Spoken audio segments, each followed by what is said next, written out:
Today, Fort Hood, Texas officials will award 47 victims and their families the long-awaited Purple Heart. But some won't be getting the benefits, the money benefits that come with that. All right, so this comes after years of fighting to overturn the government's description of Major Nidal Hasan's shooting rampage as workplace violence. Texas Senator Ted Cruz joins us live from Fort Hood right now. Senator, we thank you for joining us right now. What is your message with this? Because in part, we see the victims of Fort Hood getting their due with the Purple Heart. But when you hear that it's not the full benefits, their battle is continuing. Right. Well, this morning is a long time coming, and this morning is an opportunity to thank the soldiers, to thank the civilians who lost their lives, and to recognize their heroism.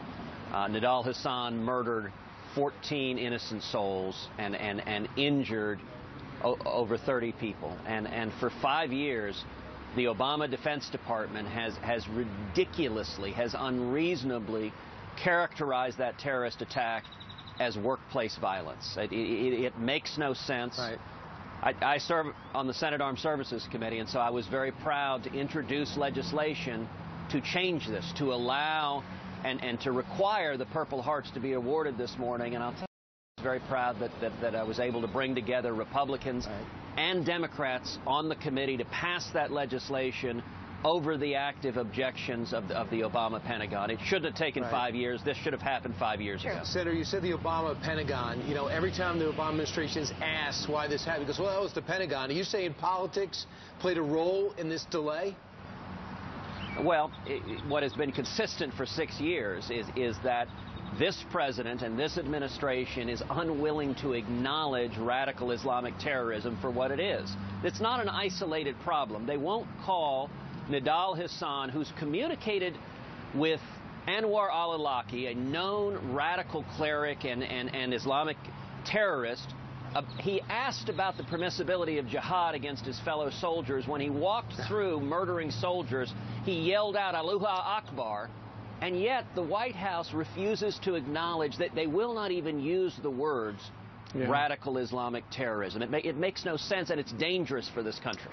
Senator, later today, you're going to meet a fellow by the name of Sean Manning. He was shot 6 times by Major Nidal Hasan. He was on a little while ago with Brian, had a great conversation where they talked about it is ridiculous that he's getting the Purple Heart, but not the financial benefit. Listen to this.